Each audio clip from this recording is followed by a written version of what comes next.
કચ્છના પ્રસિદ્ધ યાત્રાધામ શામળાજીમાં આજે વૈશાખ સુદ પૂનમના પવિત્ર અવસરે ભક્તોનું ઘોડાપુર ઉમટ્યું હતું।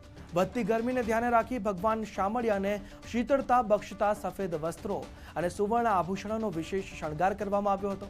ઉનાળુ વેકેશન હોવાથી રાજસ્થાન અને મધ્યપ્રદેશના સહેલાણીઓ સહિત મોટી સંખ્યામાં નવ દંપતીઓએ પણ ભગવાનના આશીર્વાદ મેળવી ધન્યતા અનુભવી હતી। મંદિર ટ્રસ્ટ દ્વારા દર્શનાર્થીઓને ગરમીમાં મુશ્કેલી ન પડે તે માટે છાંયડો અને પાણીની ઉત્તમ સુવિધા ઊભી કરવામાં આવી હતી। અમે રાજકોટથી અહીંયા દર્શન કરવા માટે આવેલા છીએ। અહીંયા વૈશાખ સુદ પૂનમે દિવસે બહુ જ મોટો મેળો ભરાય છે। ભગવાન બધાને આશીર્વાદ આપે છે, નવ દંપતીને જેના નવા મેરેજ થયા હોય તે અહીંયા આશીર્વાદ લેવા માટે આવે છે અને પુત્ર પ્રાપ્તિની મનોકામના અહીંયા પૂરી થાય છે।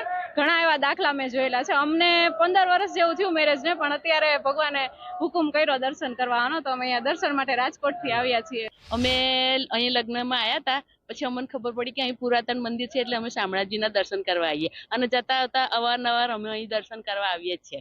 અને બીજું કે આજે વૈશાખ સુદ પૂનમ છે એટલે નવ દંપતી અહીં લગ્ન કરીને આવે તો એમને ભગવાનના સારા આશીર્વાદ મળે। અને બીજું કે આપણા ભગવાનની આપણે દર્શન કરવા જોઈએ જ, અને દર્શન કર્યા પછી ધન્યતા અનુભવીએ છીએ। શામળાજી મંદિર આવેલા છે, આજે પૂનમ છે અને અમે શામળાજીના દર્શન કરીને બહુ ધન્ય થયા છે અને અમે જતા આવતા પણ આવીએ જ છીએ। પણ આજે અમે પ્રસંગમાં આવ્યા છે લગ્નમાં, ત્યાંથી અમે સ્પેશિયલ પાછા અમે શામળાજીના દર્શન કરવા માટે આવ્યા છે। વૈશાખ સુદ પૂર્ણિમા આજરોજ ભગવાનને સુંદર મજાના ગરમીના હિસાબે ફટકા વાઘા ધરાવવામાં આવ્યા છે, જેમાં શ્વેત કલરના વસ્ત્ર જે ભગવાનને ગરમી ઓછી લાગે એવા ભાવથી અને ભગવાનને સંપૂર્ણપણે મોતીના શણગાર કરવામાં આવે છે, જેનાથી ભગવાનના શરીરને ઠંડક પહોંચે એવો સુંદર મજાનો શણગાર અત્યારે શણગાર આરતી પર્યંતની સેવા થઈ ચૂકી છે।